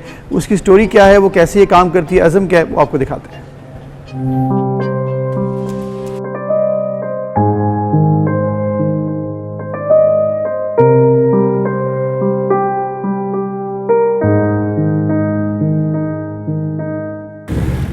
पाकिस्तान में ऐसी बहुत सी मिसालें हैं जो कि हम अक्सर आपसे उनकी मुलाकात भी करवाते हैं। ये वो लोग होते हैं, ये वो मिसालें हैं जो कि अपनी मदद आपके तहत आगे बढ़ते हैं। किसी भी किस्म की अगर उनको मुश्किल होती है, वो उसको आगे नहीं आने देते हैं, उसको हर्डल नहीं समझते हैं, बल्कि उस हर्डल को क्रॉस करने के लिए वो बहुत कोशिश करते हैं। ऐसी एक मिसाल है हमारे साथ आज उरूज, जो कि एक नन्ही सी बच्ची है, और वो लाहौर में जोहर टाउन के एरिया में एक चना चाट का स्टॉल लगाती है। और चना चाट का स्टॉल लगाने का आइडिया को कैसे आया, उसने क्यों किया, और आगे उसका टारगेट क्या है, हम आपके से मुलाकात करवाते हैं और उन्हीं से जान लेते हैं। अस्सलाम वालेकुम अरूज, क्या हाल है आपका? वालेकुम अस्सलाम, मैं बिल्कुल ठीक हूँ। बड़ा अच्छा लगा आपका ये स्टॉल देखकर। जब हमने सोशल मीडिया पर भी देखा तो जाना कि आप माशाल्लाह ये काम कर रही हैं, और आपकी वालिदा जो है वो आपके साथ सपोर्ट करती हैं। तो थोड़ा सा बताएं पहले कि बड़ा अच्छा सा ये सेटअप भी लगाया है, चार्ट भी रखी हुई है, और बाकी आपने वो जो रेट्स भी लगाए हुए हैं, तो अपने बारे में बताएं। मेरा नाम अरूज है, मैं क्लास 5 में पढ़ती हूँ। अच्छा। और मुझे ये आइडिया इसलिए आया क्योंकि जब मेरे पापा की डेथ हुई, उसके बाद हमारे घर का खर्च निकालना होता था, वो इसी से निकलता है। तो ये बताएं कि आपने ये जो काम शुरू किया स्टॉल का, चाट का, तो ये आइडिया आपको आपकी मामा ने दिया था? जी बिल्कुल, पहले मामा ने दिया, फिर सबने मिलकर सोचा, फिर हमने पहले दिन ये लगाया। लेकिन पहले दिन बहुत अजीब सा लगा कि हम 22 स्टॉल लगा रहे हैं, लेकिन जैसे 2-3 दिन गुजरे हमें बहुत अच्छा लगने लग पड़ा। Very good. अच्छा लगता है जब इंसान जो है वो कोशिश करता है, वो चाहता है कि मैं कुछ करूं और मुझे किसी से कुछ मांगना ना पड़े, मैं अपनी मदद खुद करूं, तो अल्लाह ताला भी मदद करता है। तो बताएं आप लोगों को कितना पसंद आता है? इतनी बिजी रोड है ये जोहर टाउन की लाहौर चौक के पास, तो यहाँ पे तो बहुत सी गाड़ियाँ भी गुजरती हैं। तो आप बताएं कि कितना अच्छा रिस्पॉन्स आ रहा है, लोग कितना पसंद करते हैं? मेरे पास काफ़ी लोग आते हैं, मैं जब लगाती हूँ मेरे पास तभी काफ़ी लोग आना शुरू हो जाते हैं। तो लोगों को मेरे चने काफ़ी ज़्यादा अच्छे लगते हैं, और मेरे काफी फाइनल कस्टमर्स भी अब आते हैं। अच्छा, वेरी गुड, ये तो बड़ी अच्छी बात है। मेरी स्कूल टाइमिंग 7 o'clock to 12:30 तक है। अच्छा, उसके बाद घर आई, रेस्ट किया और फिर ये शाम को 5, क्या टाइम है स्टॉल लगाने का? स्टॉल लगाने का टाइम 5 to 11 तक का है। अच्छा, 5 से 11 बजे तक आप स्टॉल लगाती हैं। तो बाकी बहन भाई भी पढ़ रहे हैं, छोटे हैं आपसे? मेरे साथ मेरी बहनें मुझसे बड़ी और छोटा भाई छोटा है और सारे अभी पढ़ रहे हैं। अच्छा, बड़ी बहन भी पढ़ी? हाँ जी।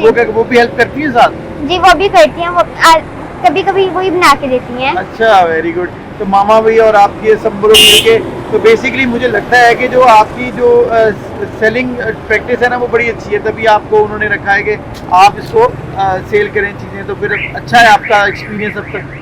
हाँ जी, मेरे मम्मा को बहुत अच्छा लगता है कि भाई अपने काम करके मेहनत करते हैं, इसलिए मम्मा बहुत खुश होती है मुझसे। वाकई मेहनत करते रहना चाहिए और तभी अल्लाह ताला जो है वो आगे से रिस्पांस भी देता है। अगर आप मेहनत नहीं करेंगे तो फिर कैसे कोई हेल्प कर सकता है। तो मुझे ये बताएं कि अब चूँकि आप कर रही हैं, स्कूल भी जाती हैं, ये भी करती हैं, थकती नहीं जाती ज़्यादा? नहीं, मैं थकती नहीं, आदत होगी इसलिए थकने नहीं है। वेरी गुड, आदत हो गई है तो अब आप कोशिश करिए। तो जब चना वगैरह बनाती हैं, कभी ऐसा हुआ है कि कभी किसी ने कहा ये मज़े का नहीं है? नहीं, ऐसा कभी भी नहीं हुआ, किसी ने भी कोई शिकायत नहीं की हमसे। अच्छा, वेरी गुड। आगे क्या करना है आपने? आगे पढ़ूंगी, मेहनत करूंगी और डॉक्टर बनूंगी। डॉक्टर बनना है, वेरी गुड, ये तो बड़ी अच्छी बात है। जो बच्चे लाइक होते हैं, मेहनत करते हैं, आपकी तरह एक्टिव होते हैं, तो वो ज़रूर डॉक्टर बन सकते हैं और आपको मेहनत ऐसे करते रहने चाहिए। तो मुझे अब अपना एक कोई जो भी मेरे ख्याल 50 वाला ही खाऊँ, क्योंकि वो आपका ज़्यादा फेवरेट है, वो बना के दिखाएं तो मैं देखूँ उसकी कैसी टेस्ट है।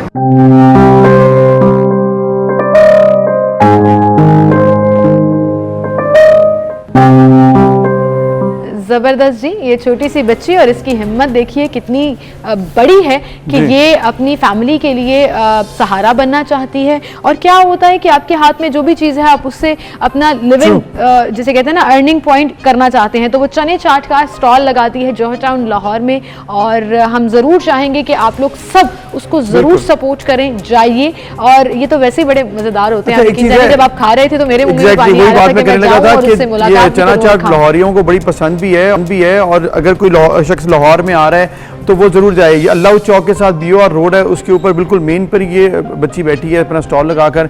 आप हर जगह पर जाते होंगे, बहुत डिफरेंट रेस्टोरेंट पर जाते होंगे, चना चाट आप वहाँ भी खाते हैं। यकीन जानिए कि मैंने भी जब ये खाई है तो इसका टेस्ट जो है किसी भी अच्छे रेस्टोरेंट से कम नहीं था। तो आप ज़रूर जाएंगे। एक तो ये होगा कि इस लड़की को सपोर्ट मिलेगी, इसको हौसला मिलेगा, जो मेहनत करते हैं उनको हौसला मिलेगा और साथ इसकी मदद भी हो जाएगी। तो सब कुछ काम इकट्ठे हो जाएंगे। तो आप ज़रूर जाएँ। टेस्ट में कोई कमी नहीं है, लेकिन इस बात में ज़रूर इसका हौसला बढ़ाने के लिए अगर कहीं पर कमी नज़र आ रही तो आपको अपना हिस्सा डालना है और आगे जाकर इसकी मदद ज़रूर करना है। आई थिंक ऐसे ही हम एक दूसरे को सपोर्ट भी कर सकते हैं और आगे लेकर चल भी सकते हैं। ये बच्ची स्कूल भी जाती है, अरूज ने जैसे बताया कि वो स्कूल जाती है और स्कूल के बाद की टाइमिंग्स में ये स्टॉल लगाती है।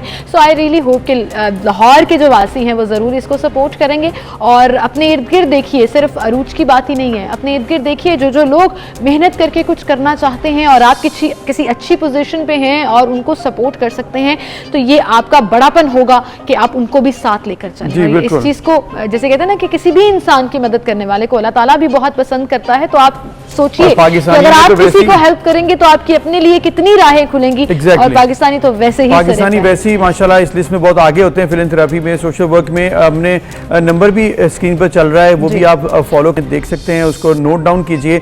और अगर रब्ता करना चाहें इनकी फैमिली से, इनसे आप रब्ता करें, इनको जाके मिलिए, इनकी हौसला अफजाई कीजिए, क्योंकि ऐसे लोगों की हौसला अफजाई बहुत ज़रूरी है। क्योंकि पाकिस्तान में अक्सर ऐसा होता है कि लोग जो मेहनत करते हैं उनको उतना सपोर्ट नहीं करते हैं और जो सिर्फ मांगने आए तो उनको दे देते हैं। तो ये अपना कीजिए कि जो खुश शख्स, जो फैमिली मेहनत कर रही है उनको सपोर्ट करेंगे तो ज़्यादा फायदा होगा, क्योंकि हम जो है वो कमाने वाले हाथ बनाएंगे, सिर्फ मांगने वाले हाथों को सपोर्ट नहीं करेंगे। चैरिटी करनी है और नंबर 1 भी रहना है चैरिटी करने में, क्योंकि अल्हम्दुलिल्लाह चैरिटी बहुत ज़्यादा की भी जाती है, सपोर्ट बहुत ज़्यादा की भी जाती है पाकिस्तान में। लेकिन वहीं पर आप अगर जैसे कहते हैं ना कि अपना एक एम सेट कर लेंगे कि आपने लोगों को खुद मुख्तार बनाना है और जो बनने की कोशिश कर रहे हैं उनको सपोर्ट करना है, तो यकीन जानिए कि बड़ा अच्छा हो जाएगा। इसी के साथ आगे बढ़ते हैं जी, अपनी अगली स्टोरी की तरफ चलते हैं। और एक मामला जो कराची में कई महीनों से चला आ रहा है, वो तजावुजात में खास तौर पर नेस्ला टावर के हवाले से है, जो अदालत में भी मामला चल रहा है और कल सुप्रीम कोर्ट ने कराची में कायम नेस्ला टावर के बारे में कहा है कि 1 हफ्ते में इसे धमाके से गिराने का हुक्म भी जारी कर दिया है। जी, खासी जो है कल जब रजिस्ट्री में Nasla tower, supreme court registry में नेस्ला टावर गिराने से मुतालिक केस की समाअत हुई तो सुप्रीम कोर्ट ने 1 हफ्ते में टावर गिराने का हुक्म दिया है। इस पर कैसी इंप्लीमेंटेशन होती है, बड़े सख्त रिमार्क्स भी दिए कल सुप्रीम कोर्ट की जानिब से, और ये देखा गया है कि कारकर्दगी के हवाले से बात भी की गई है। इस पर हम बात करेंगे। रिजवान अहमद हमारे साथ हैं, रिपोर्टर कराची से, जिन्होंने हमें ज्वाइन किया। उनसे हम जानते हैं ओवरऑल कल की कार्रवाई के बारे में, फिर नेस्ला टावर को कैसे गिराया जा सकता है, क्या ऑप्शंस हैं, क्या इसमें मुश्किलात हैं। रिजवान बताइएगा, बहुत सी मुश्किलात नेस्ला टावर में अब तक आई, वहाँ के मकीनों के हवाले से अगर बात की जाए, और इसको फिर गिराने के अहकाम भी आ चुके हैं कि उसको किसी ना किसी तरीके से गिराना है, क्या मुशावरत हो रही है, क्या ऑप्शंस हैं, क्या सिचुएशन है इस वक्त?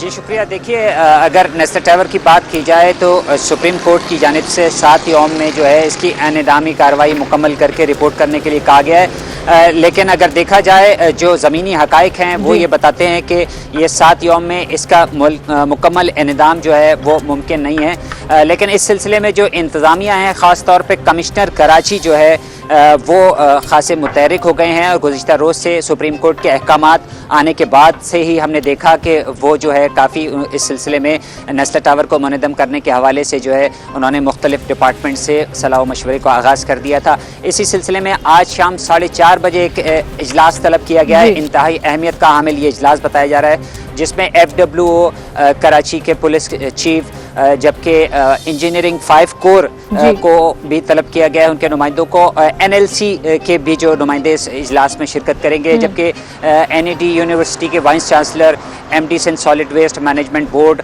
सिंध बिल्डिंग कंट्रोल अथॉरिटी और मुतल्लिका ज़िलाई अफसरान के जो ज़िम्मेदार हैं, जो इस ज़िले के ज़िम्मेदार हैं, वो सारे सर जोड़ कर बैठेंगे और इस नतीजे को जो है इस आने की कोशिश करेंगे कि सुप्रीम कोर्ट के अहकामात पर जो है वो अमल दरामद कराया जा सके। लेकिन आज़ाद ज़राए जो है वो इसकी तरदीद कर रहे हैं, वो ये कह रहे हैं कि 7 यौम में मुमकिन नहीं है, इतनी बड़ी 15 मंजिला ये इमारत है, इसकी इनेदामी कार्रवाई जो है वो अमल में लाई जा सके। ताहम इस इजलास के हवाले से ये भी कहा जा रहा है कि 2 रोज़ में जो है ये तकनीकी सर्वे किया जाएगा, जिसके बाद अमल दरामद का इम्कान है। तो इस तरह ये कहा जा सकता है कि 7 यौम जो जी 7 यौम जो हैं उसके अंदर प्लानिंग की जा रही है। और ये भी देखा जा रहा है रिजवान कि FWO northern bypass control blasting का कामयाब तजुर्बा कर चुकी है, इसलिए उसको मीटिंग में बुलवाया गया है। तो ऐसा लग रहा है कि कंट्रोल ब्लास्टिंग के ऊपर ही फोकस किया जाएगा, क्योंकि अदालत ने यह भी कहा कि इर्द गिर्द की किसी इमारत को नुकसान नहीं पहुंचना चाहिए। लेकिन एक इंपॉर्टेंट चीज जो और कल अदालत ने की कि मुतासरीन को रकम वापस दिलवाई जाए नेस्ला टावर के मालिक से, ये भी कमिश्नर साहब को अहकाम दिए अदालत ने। इसके ऊपर कोई फोकस किया जा रहा है, क्योंकि मेन कंसर्न तो उन लोगों का है जो वहां यार रह रहे हैं या जिनकी इन्वेस्टमेंट है, जिन्होंने ये खरीदा हुआ है।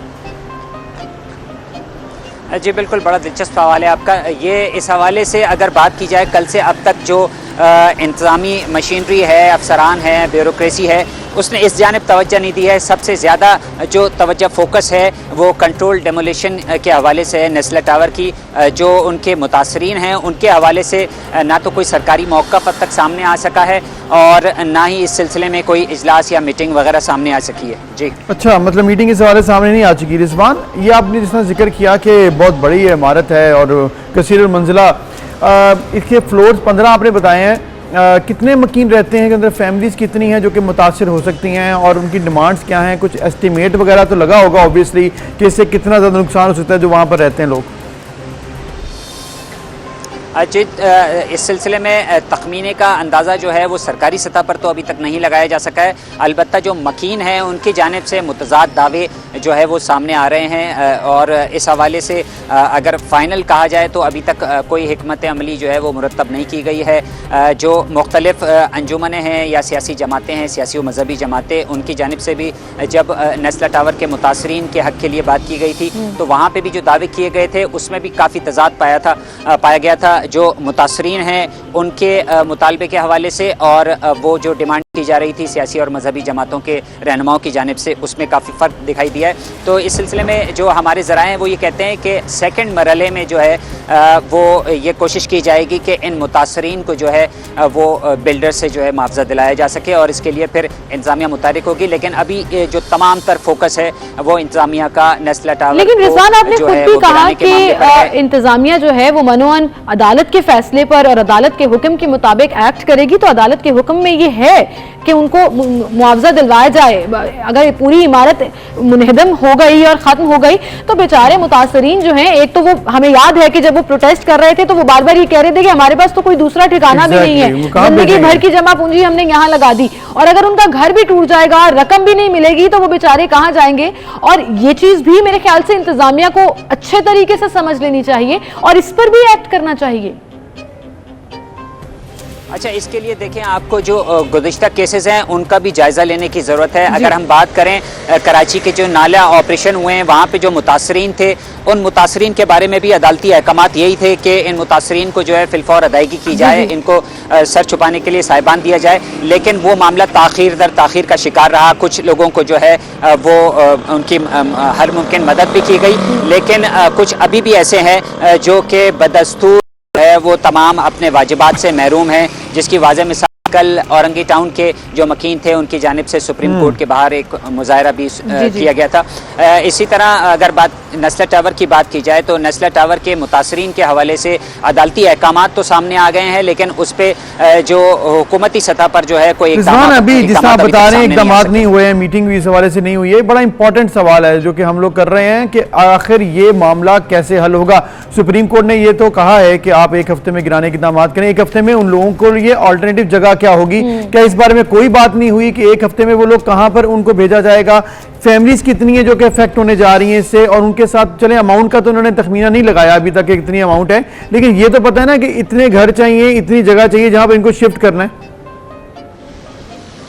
देखिए, ये सारा तखमीना जो है हुकूमत सिंध की जानिब से महकमा रेवेन्यू जो है उसकी जिम्मेदारी बनती है कि वो तमाम आदद व शुमार इकट्ठे करे, जिसमें मुतासरीन और उनके लिए कितनी रकम दरकार हैं या कितने घर जो है वो मुतबादिल जो भी फैसला किया जाए वो दरकार है, वो रेवेन्यू डिपार्टमेंट जो है उसका ये जिम्मेदारी है। ज़िला अफसरान जो हैं वो भी रेवेन्यू डिपार्टमेंट से ताल्लुक़ रखते हैं। तो इम्कान यही जाहिर किया जा रहा है कि आइंदा चंद दिनों में या हो सकता है कि आज से ही इस काम का आगाज़ किया जाए और सर्वे वगैरह मुकम्मल किया जाए। उसके बाद सुप्रीम कोर्ट में रिपोर्ट पेश की जाएगी सारे जो वर्क है उस हवाले से। बिल्कुल, यानी कि सारा फोकस अभी इसको गिराने के हवाले से मीटिंग्स पर रखा जा रहा है, लेकिन वहाँ के रिहायशी और मुतासरीन के बारे में नहीं सोचा जा रहा है। और मुझे ये भी याद है कि लास्ट टाइम मुतासरीन जब प्रोटेस्ट कर रहे थे तब उन्होंने ये भी कहा था कि अगर इसको मुनहदम किया गया तो हम अपने घरों को नहीं छोड़ेंगे और घरों में ही मौजूद रहेंगे, और इसका मतलब है कि रेजिस्टेंस फेस करनी पड़ेगी जब तक आप उनको अकोमोडेट नहीं करेंगे। कल एक और मामला जिस पर वज़ीर आला सिंध भी अदालत में पेश हुई और अदालत ने सरजनिश भी की वज़ीर आला सिंध की, उसमें गुज्जर औरंगी नाला महमूदाबाद नाले पर तजावुज़ात से मुतालिक जो हुक्म है, हुक्म इम्तना को मुअत्तल करके तीनों नालों के तरफ तजावुज़ात खत्म करने का हुक्म दिया गया। ये मामला भी काफ़ी महीनों से चल रहा है। इंक्रोचमेंट का मसला कराची में बहुत बड़ा है और ख़ास तौर पर बरसात से पहले तो इसको बहुत डिस्कस भी किया जाता है, वो चाहे नाले की सफाई हो या इंक्रोचमेंट्स को क्लियर करने के हवाले से हो। इस हवाले से भी बताइएगा। जी बिल्कुल, देखें, तजावीज़ात जो है वो शहर कायद की अगर बात की जाए तो एक अंदाजे के मुताबिक ये कहा जाता है कि कराची का 50% जो रकबा है वो किसी ना किसी तरह से इंक्रोच है। कहीं कच्ची आबादियां हैं, कहीं जो है वो चाइना कटिंग है या दीगर मामलात हैं। तो इस तरह कराची को तजावीज़ात का ये जो क़याम है, ये क़याम भी कोई 1-2 साल की पैदावार नहीं है, ये कई दहाइयों पर मुश्तमिल है और कई हुकूमतें आईं और चली गईं, लेकिन ये तजावीज़ात का सिलसिला जो है वो थम ना सका, ना इसका खात्मा हो सका, बल्कि इसमें बतदरीज इजाफा होता रहा। तो इसका यकजंबिश कलम जो है वो खात्मा मुमकिन दिखाई नहीं देता। बहुत सारी इस्लाहात की ज़रूरत है और बहुत सारे फ़ंड की भी ज़रूरत है कराची को तजावीज़ात से पाक करने के लिए। और इस हवाले से एक तजवीज़ भी जो है वो माहिरीन जो हैं उनकी जानिब से सामने आई थी कि ये तजावीज़ात का खात्मा जो है वो अंधाधुन अंदाज में करने के बजाय अगर यूसीज़ की सतह पर किया जाए, यूनियन कमेटी या यूनियन काउंसिल की सतह पर एक रोल मॉडल के तौर पर यूसीज़ को लिया जाए और वहाँ से इंक्रोचमेंट रिमूव की जाए, फिर दूसरी उसी में जाया जाए। बिल्कुल सही कह रहे हैं मामलात रिजवान, और बेहतर अंदाज में हल किए इसमें जा माहिरीन ये भी ऐड करते हैं कि इदारों को, जो कराची के इदारे हैं, वो चाहे KMC है या बाकी जितनी भी इंतजामिया के इदारे मौजूद हैं, उनको ना सिर्फ फंडिंग की जाए बल्कि उनको मजबूत किया जाए ताकि वो ग्रास रूट लेवल पर जाकर काम। Thank you Rizwan. Thank you. और रिजवान जिस तरह से बता रहे थे कि अब तक इस बारे में तखमीना नहीं लगाया गया, लेकिन ये बात ज़रूर सवाल करने चाहिए कि ये जिन लोगों ने इनकी इजाज़त दी है बिल्डिंग्स बनने की, ये नालों के ऊपर इंक्रोचमेंट करने की, उनको कौन पूछेगा? आप घरों से उन लोगों को बेदखल करेंगे, घर तोड़ रहे हैं, चाहे वो कच्ची बादियाँ हों या फिर इस तरह के टावर्स हों, लेकिन उन लोगों को कौन नौकरी से हटाएगा जिन्होंने इनको बनने की इजाज़त दी थी? उनको कौन जुर्माने करेगा? उनको कौन सजाएं दिलवाएगा? ये भी एक सवाल है जिसको उठाना चाहिए, उसका जवाब भी लेना चाहिए। बिल्कुल, और ये मैं हमेशा एक बात कहती हूँ, ये सुई में धागा तो डाल नहीं रहे थे कि किसी को पता नहीं लगा। इतना बड़ा स्काई राइज बिल्डिंग आपने बना दी, और जब बन गई तो फिर उसके बाद सवाल खड़े होना शुरू हुए, तो उन तमाम जो मुलव्विस अफसरान हैं या इदारों के लोग हैं, उनको भी शामिल तफ्तीश करके उनके खिलाफ भी कार्रवाई होनी चाहिए। एक ब्रेक लेते हैं, फिर हाजिर होंगे।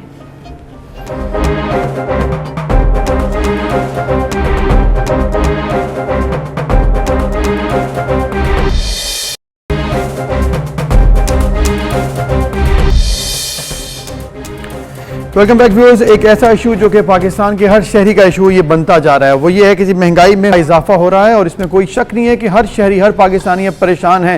पहले तो ये कहा जाता था कि जी सिर्फ गरीबों के लिए मसला है, लेकिन अब ऐसा लग रहा है कि मिडिल क्लास से भी बात अब उनकी पहुंच से दूर हो चुकी है, और ये आहिस्ता आहिस्ता मजीद काम खराब हो रहा है। इसलिए अब शायद अपोजिशन अब इस चीज़ को देखते हुए सड़कों पर आ चुकी है। ये वो फार्मूला है जो वज़ीर आज़म पाकिस्तान इमरान खान ने उस वक्त अपोजिशन में रहते हुए अवाम को सिखाया था कि अगर डॉलर ऊपर जाता है तो आपके बैंकों में पड़ा पड़ा पैसा कैसे कम हो जाता है, कैसे अगर टैक्सेस की मद में आवाम के ऊपर बोझ डाला जाता है तो सिविल नाफरमानी अनाउंस कर दी जाती है, कैसे बिजली के बिल जलाए जाते हैं, कैसे हड़ताल कर दी जाती है, स्ट्राइक कर दी जाती है, और मुल्क को बंद भी करने के लिए आवाम सड़कों पर निकल आते हैं। लेकिन वही फार्मूलाज अब अप्लाई नहीं हो रहे हैं, वही चीज़ें अब जस्टिफिकेशन के साथ सामने दी जा रही हैं। 3 साल की जो इदारे शुमारियात ने रिपोर्ट जारी की है, उसमें पाकिस्तान में महंगाई में शदीद इजाफा हुआ है, 70 साल के रिकॉर्ड तोड़ दिए। इमरान खान साहब जब प्रोटेस्ट किया करते थे और ऑपोजिशन में थे तो ये समझाया करते थे कि 70 साल में पाकिस्तान की तरक्की को रोका गया, पाकिस्तान में कुछ बेहतरी नहीं आई। लेकिन अभी जो एक इंडिपेंडेंट इदारा है जो हर महीने एक एक रिपोर्ट जारी करता है, वो चाहे फूड इन्फ्लेशन के हवाले से हो या बाकी चीजों के हवाले से, उसने 3 साल की कारकर्दगी रिपोर्ट जारी कर दी, और इसमें महंगाई, वो चाहे बिजली है, अशियाए खुरोनोश है, छोटी छोटी चीजें, वो घी से लेकर नमक तक की कीमत का कंपैरिजन करके 3 साल में उन्होंने दिखा दिया कि पाकिस्तान में 70 साल के तमाम महंगाई के रिकॉर्ड टूट गए हैं। बिल्कुल, इसमें कोई शक नहीं है। फूड प्राइस डबल प्राइस हो चुकी है जी 70 साल तारीख में। घी, आटा, चीनी, चिकन तारीख की बुलंद 3 सतह पर है। इसके अलावा बिजली 57% इजाफा हुआ, LPG 51%, पेट्रोल 49%। ये वो इजाफे हैं जो कि पाकिस्तान के अवाम ने पिछले 3 सालों में बर्दाश्त किए हैं, और क्या इसमें मजीद इजाफा होने जा रहा है, सूरत हाल क्या होगी? फरूख सलीम साहब और शाहिद हसन सिद्दीकी साहब हमारे साथ मौजूद हैं, इकोनॉमिस्ट हैं, बड़ी गहरी नजर रखते हैं पाकिस्तान में इस वक्त हो क्या रहा है, मामला किस तरफ जा रहे हैं। फरूख सलीम साहब से हम पहले बात करेंगे। बहुत शुक्रिया जनाब वक्त देने के लिए। 70 साल रिकॉर्ड टूट चुका है गुज़िश्ता 3 सालों में। ये सूरत हाल है पाकिस्तान में इस वक्त आम आवाम की, क्या सूरत हाल बेहतर हो सकती है या फिर ये खराब होगी आपके मुताबिक? देखिए, एक रुख जो है वो आपको इस रिपोर्ट ने बता दिया कि कीमतें जो हैं उन्होंने 70 साल रिकॉर्ड तोड़ दिया है। जो दूसरी धारी है जो तलवार की, वो है हमारी औसतन आमदन। 1960 से लेके सन 2018 तक पाकिस्तानियों की जो एवरेज इनकम है वो मुसलसल बढ़ रही थी, और शायद यही वजह है कि उस दौरान जो कीमतें बढ़ रही थी उनको पाकिस्तानी जो है वो बर्दाश्त कर पा रहे थे। 2018 के बाद ये आमदन जो है ये मुसलसल गिर रही है। तो ये आप समझिए एक 2 धारी तलवार चली कि एक तरफ तो महंगाई जो है, आप सोचिए कि आटे की कीमत तकरीबन 100% ऊपर है, चीनी की कीमत 100% ऊपर है, बिजली की कीमत 100% ऊपर है, और साथ ही साथ जो हमारी औसतन आमदन है वो गिरी है पहली दफा 1960 के बाद। तो एक वो जैसे मैंने कहा 2 धारी तलवार पाकिस्तानी के ऊपर चली है, और इसके साथ दूसरी चीज ये है कि हुकूमत का कोई फोकस जो है वो माशी पॉलिसी के ऊपर नहीं लगता। हुकूमत का फोकस जो है वो प्योरली सियासत के ऊपर है। अब आप सोचिए कि अक्टूबर की 6 तारीख जिस दिन हुकूमत की, जिस दिन फौज की कोई तैनातियों के नया ऐलानात हुए थे, इस्लामाबाद में मुकम्मल कब्जा है अभी तक उसी खबर का, और उस खबर का आम आदमी से कोई ताल्लुक नहीं, उस खबर महंगाई से कोई ताल्लुक नहीं। तो सारा का सारा फोकस जो है वो सियासियात के ऊपर है। मेरा ख्याल है कि माशी पॉलिसी इस वक्त जो है वो हुकूमत के पास कोई एग्जिस्ट ही नहीं करती। बिल्कुल सही। लेकिन फारूक साहब, उसका जवाब हमें ये दिया जाता है कि पूरी दुनिया में महंगाई है, लेकिन आपकी बात बिल्कुल ठीक है, अगर मुआशी पॉलिसी नहीं है तो कम से कम अपनी गवर्नेंस बेहतर करने के लिए मैनेजमेंट स्किल ही सामने ले आए। हमारे साथ शाहिद हसन सिद्दीकी साहब भी मौजूद है, उन्हें भी शामिल गुफ्तगू करेंगे। शाहिद साहब, आपने फारूक साहब की बात सुनी और बात 100% दुरुस्त है कि हुकूमत का फोकस नजर नहीं आता, लेकिन हाँ, प्रेस कॉन्फ्रेंसेज में बयानात देने में, वो आपके इंफॉर्मेशन मिनिस्टर हो या कोई भी मिनिस्टर हो, वो आकर तसल्लियां ये देते हैं कि कीमतें कम हो गई हैं, चीनी सस्ती हो गई है। फवाद चौधरी साहब ने पिछले दिनों कहा कि बहुत महंगाई नीचे आएगी और कोई गुर्बत नहीं है पाकिस्तान में और सब लोग जो हैं वो खुशहाल हैं। आपको क्या लगता है ये डिनायल मोड किसी तौर पर हेल्प कर सकेगा हुकूमत को और आवाम को? देखिए, बात ये थी कि ये मौजूदा हुकूमत जो है और स्टेट बैंक, इन्होंने पाकिस्तान की मईशत को अशराफिया की मईशत बना दिया है और उसको बेसाखी के सहारे जो है चलाने की कोशिश कर रहे हैं, लेकिन सिर्फ महंगाई का रिकॉर्ड नहीं तोड़ा है। मैं आपको बता रहा हूँ कि इन्होंने मुल्की और बैरूनी कर्जे लेने का रिकॉर्ड भी पाकिस्तान का तोड़ा है। सही बात है। तेज रफ्तारी से कभी इतने कर्जे नहीं बढ़े थे। दूसरे के लिए औसत शरह नमू जो इनकी है वो 4 साल की कुछ 2.6% औसत है, ये भी एक रिकॉर्ड तोड़ा है। और रुपए की कदर में जो हैरत अंगेज कमी हुई है, ये काबिल जो है, इसका कोई जवाब नहीं है।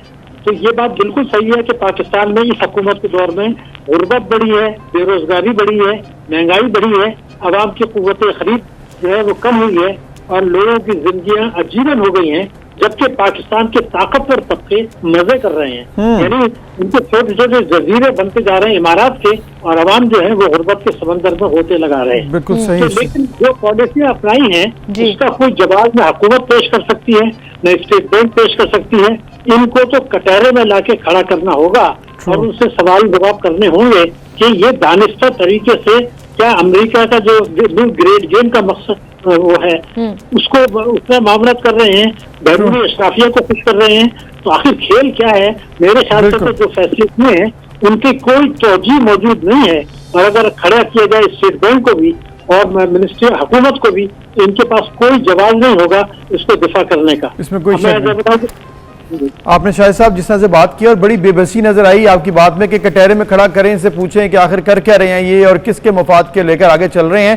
तो फिर ये जो IMF की बात हो रही है कि IMF से मुज़ाकरात भी किसी शक्ल में नहीं सामने आए, उस पर शहबाज शरीफ साहब मुतालबा भी कर रहे हैं कि उसको पार्लियामेंट में लेके आया जाए। इसका मतलब है IMF से भी कुछ डील नहीं बन सकी, उल्टा महंगाई मजीद उनको खुश करने के लिए बढ़ा दी गई, लेकिन आवाम को कुछ ना मिला। फिर यही हम निकालें इसमें से रिजल्ट? देखिए, मैं पहले आपसे एक बात कह दूं कि IMF के साथ हमें रिव्यू जो होना था वो जून में होना था, जून 2021 में। तो हमारी हुकूमत में वज़ारत खजाना ने कहा कि आप हमें कुछ टाइम दे दें तो हम मईशत को बेहतर करके आपके पास आते हैं ताकि कड़ी शराइत न लगे। और इन 4 महीनों में इस बात को यकीनी बनाया हुकूमत ने और स्टेट बैंक ने कि पाकिस्तान की मईशत में मजीद खराबियां आए और हम इस काबिल भी नहीं रह जाएं कि IMF से कमजोर के साथ मुज़ाकरात कर सके। ये देखना, इसी मुद्दत में रुपए की कदर हैरत अंगेज तेज रफ्तारी से गिरी। ये जो आपने एक्सटेंशन मांगा था, इसी दौरान में इनडायरेक्ट टैक्सेस बढ़े, बजट खसारा बढ़ा। तो फिर सवाल ये पैदा होता है कि ये जो मोहलत मांगी थी आपने किस लिए मांगी थी, किसको खुश करने के लिए मांगी थी? ये एक बहुत बड़ा सवाल है जो उनको बताना पड़ेगा, इसलिए कि उसके बाद हमारा तिजारती खसारा दुगना हुआ है। तो मैं तो ये समझता हूँ कि मोहलत तो मांगी थी, ये भी जो है न्यू ग्रेट गेम का एक हिस्सा था, और हमें ये देखना होगा कि ये स्टेट बैंक और हुकूमत जो है आया पाकिस्तान के मफाद में फैसले कर रहे हैं या बैरूनी अशराफिया के मफाद में कर रहे हैं। इसलिए कि इसमें कम अकल नहीं है कि आप जो है ना शरह सूद को गिरा दें, उसके बाद तो लोगों से कहें गैर जरूरी तौर पर इम्पोर्ट करें। और स्टेट बैंक ये बताए हमें कि मई में जब रुपया गिरना शुरू हुआ था तो उन्होंने मई 21 में तो जो एक्शन लेने थे वो अक्टूबर में आके लिए हैं, जो काफी है। बिल्कुल सही। 2020 शाहिद साहब, ये वो पॉलिसी के मैटर्स हैं जो हुकूमत को पहले ही देख लेने चाहिए थे, लेकिन हर क्राइसिस की तरह ये भी हुकूमत ने तब देखा, स्टेट बैंक ने तब देखा जब बात हाथ से निकलती हुई नजर आई। और अब जो स्टेट बैंक ने अहकामात, चाहे वो गाड़ियों की इंपोर्ट्स पर पाबंदी के हवाले से हो या डिफरेंट सैंक्शंस हो, जो लगाई हैं वो नाकाफी नजर आती हैं। फारूक साहब ने हमें दोबारा ज्वाइन किया है। फारूक साहब, आपसे हम जानना चाहेंगे, जैसे भी शाहिद हसन सिद्दीकी साहब कह रहे थे कि हमारा गर्दिशी कर्जा भी बढ़ गया, हमारे कर्जों में रिकॉर्ड इजाफा हुआ है, रुपए की जो डिवैल्यूएशन है वो हर रोज होती जा रही है और डॉलर ऊपर जाता जा रहा है। लेकिन जब आपके स्टेट बैंक की तरफ से या गवर्नमेंट की तरफ से बयानात ऐसे आएंगे जिस पर आवाम या तो हिस्टैरिकली हंस सकती है या बैठकर रोना शुरू कर दे, इसके अलावा और कुछ होता हुआ नजर नहीं आ रहा।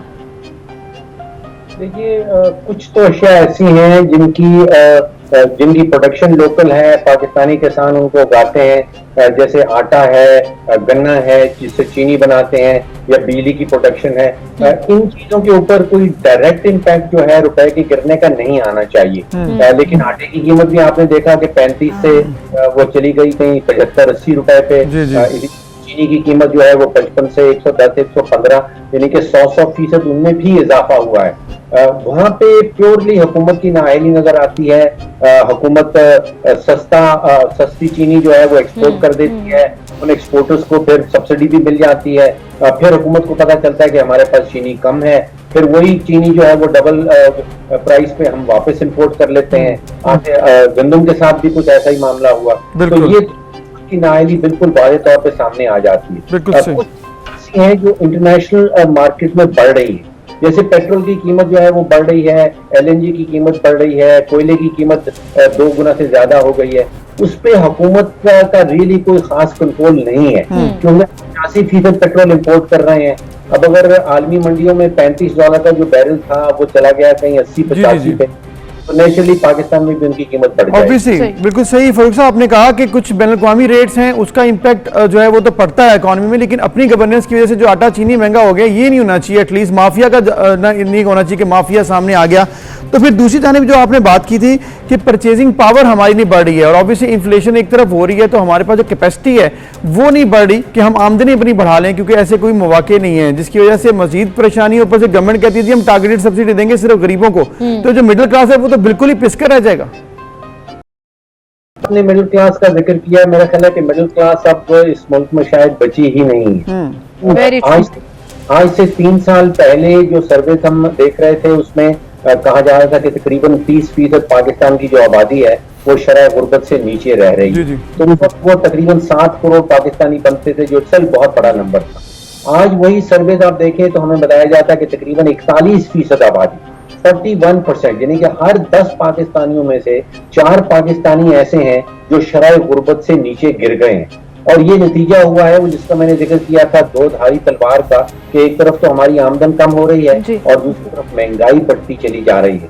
तो उसका नतीजा यही निकलता है कि तकरीबन 4 लोग हर 10 पाकिस्तानियों में से 4 पाकिस्तानी ऐसे हैं जो शरह गुर्बत से नीचे रह रहे हैं। तो अब मुझे बताइए कि यहाँ पे मिडिल क्लास कहाँ बची? बिल्कुल सही कह रहे हैं आप, मिडिल क्लास कहाँ बची, या मिडिल क्लास नहीं छोड़ी गई, क्योंकि हालात ऐसे थे कि जो मिडिल क्लास में फॉल करते थे बद की उस लकीर से नीचे चले गए। और ये वो सफेदपोश तबका है जो गुजर बसर तो अपना कर रहा है, लेकिन हालात उनके लिए इस कदर तंग हो चुके हैं कि आप यकीन जानिए कि हर चीज़ में राशनिंग शुरू हो गई है, वो चाहे राशन लेने के हवाले से हो, घर की अद्वियात के हवाले से हो, या बच्चों की पढ़ाई के अखराजात के हवाले से। बिल्कुल, इसमें कोई शक नहीं है। अब आप शाहिद सदन सिद्दीकी साहब और आप दोनों का बहुत शुक्रिया, और हम उम्मीद करते हैं गवर्नमेंट जो है इस पर कुछ कर सके, इससे पहले कि जिस तरह से बात की जा रही है मिडिल क्लास बिल्कुल ही खत्म हो जाएगी, तो फिर ये बड़े अफसोस की बात है। एक ब्रेक, फिर मिलते हैं।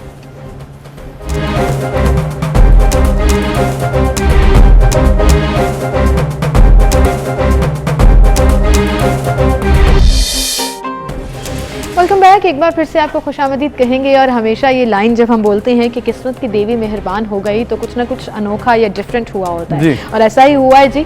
एक पाकिस्तानी के साथ जो कि दुबई में मुकीम है और एक कंपनी में बतौर ड्राइवर काम करते हैं और उनकी लॉटरी निकल आई जी। और लॉटरी कोई छोटी मोटी नहीं निकली है, पाकिस्तानी 2.5 अरब रुपए की लॉटरी है जी। 50 मिलियन दिरहम, जो कि पाकिस्तानी रुपयों में 2.5 अरब रुपए बनते हैं। ये इतनी बड़ी रकम है कि पहले तो उन्हें भी यकीन नहीं है, ऑब्वियसली उन्हें यकीन नहीं आना था, इतनी बड़ी रकम चेक देना पड़ा। उसके बाद वो बता रहे हैं कि जब मैंने अपने घर पर फोन पर बताया कि मैं 2.5 अरब रुपया मैंने लॉटरी जीत ली है, तो वो कहते हैं मेरे घर वालों को भी यकीन नहीं आया, और उन्होंने उस तरह खुशी का इजहार नहीं किया, क्योंकि उनके लिए बहुत बड़ी हैरानगी की बात थी।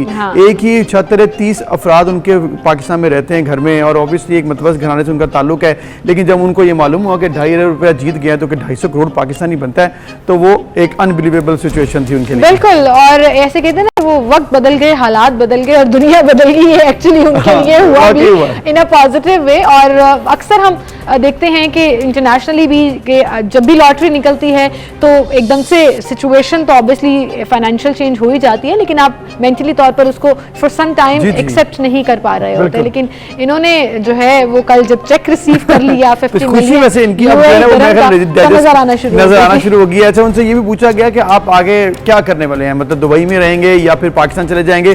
तो ऐसा उन्होंने अभी कन्फ्यूजन का शिकार थे, उन्होंने कहा शायद मैं पाकिस्तान चला जाऊँ या दुबई में अब जो है कोई काम शुरू कर दूँ, क्योंकि इतने पैसे आ गए हैं तो वो कहीं पर भी दुनिया में जा सकते हैं, वो काम कर सकते हैं, उनके पास कोई प्रॉब्लम नहीं है, अच्छे हालात उनके आ चुके और फाइनेंशियली वो बहुत मजबूत हो चुके हैं। अब उनके पास चॉइस है, वो वापस पाकिस्तान अपनी फैमिली के साथ रहें या उनको अपने पास बुला लें। बिल्कुल, खुशी की कोई हद नहीं है, लेकिन ये जिसे कहते हैं ना कि once in a while he होता है और हर एक की लॉटरी नहीं निकलती। तो प्लीज अब सब में ना लग जाइएगा, ये मैं हमेशा जरूर कहती हूँ। लेकिन इस चीज में ये चीज भी जरूरी है कि लॉटरी में आप ना लगिए, लेकिन मेहनत करते रहिए, कुछ ना कुछ करते रहिए। यू नेवर नो कब कहां पर आपको एक पॉजिटिव रिस्पॉन्स मिल जाए। बिल्कुल, इसी के साथ आपसे इजाजत चाहेंगे, इंशाल्लाह कल मुलाकात होगी। अपना ख्याल रखिएगा। अल्लाह हाफिज।